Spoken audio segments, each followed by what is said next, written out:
Welcome back. 1 in 31 children in the U.S. are now diagnosed with autism by their 8th birthday, according to a new report from the CDC.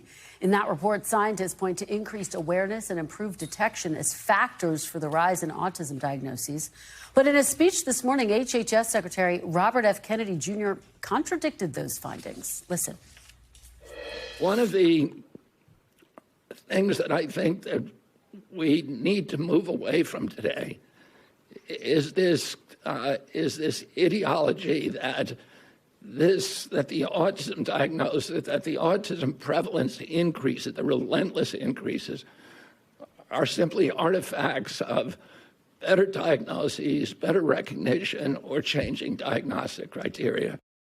RFK Jr. has repeatedly and consistently made false and unproven claims about autism, including claiming that vaccines cause the disorder, which has been disproven over time. Joining me now is NBC News medical and health reporter Berkeley Lovelace. Thanks so much for being here, Berkeley. Thanks for having me. So what did we hear from the HHS Secretary, and how did it contradict with the CDC's findings? Yeah, so RFK Jr. and the CDC agreed that autism rates are rising, but things kind of diverged from there. So throughout today, Kennedy said environmental exposures, things like our food, water, medicines are contributing to our rising rates of autism. He also said autism is a preventable disease, which is a term experts really disagree with. He also pushed back on a claim that genetics play a role or don't play a role in this disease, which is also something that experts are talking about as well, that genetics do play a factor in this disease. And so a lot of this contradicts what experts are saying, that really this rising rate is due to better surveillance, reduced stigma, and just like better awareness right now for the disease. And just remind folks, Berkeley, what has the HHS Secretary said in the past in terms of making those false claims about a link between autism and vaccines, and what's the reality based on what we've seen in science? Yeah, so Kennedy has repeatedly claimed that vaccines are linked to autism, specifically the measles vaccine.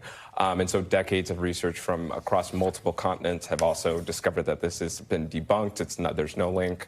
And so there's concern right now that he could use these studies to then once again propose a possible link between vaccines and autism. So there's a lot of worry right now about what he'll find in these studies by September. I want to play a little bit more of what he said today and get your reaction on the other side. This is a preventable disease. We know it's an environmental exposure. It has to be. Genes do not cause epidemics. They can provide a vulnerability. You need an environmental toxin. And you did mention this, but delve a little bit more deeply. Why are scientists, health experts saying that that's just not the case? Yeah, so not every case of autism is linked to genetics. Most experts agree that genetics do play a role, and there also may be some environmental factors, such as air pollution, that causes autism.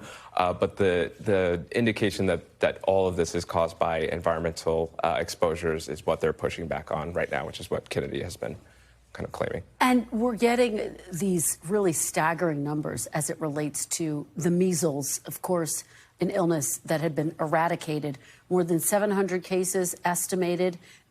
And yet, health experts saying it may be even larger, right? Yeah, so we've heard it's actually probably in the thousands, wow. And it could actually last up to a year right now. So I spoke with the FDA's former vaccine chief, Dr. Peter Marks, and he said that he's really afraid right now that we're going to lose our measles elimination status. So we've had this since the 2000s.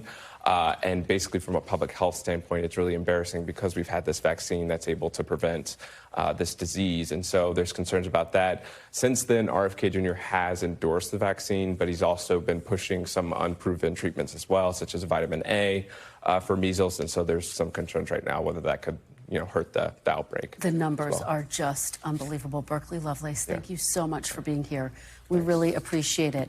Thanks for watching. Stay updated about breaking news and top stories on the NBC News app or follow us on social media.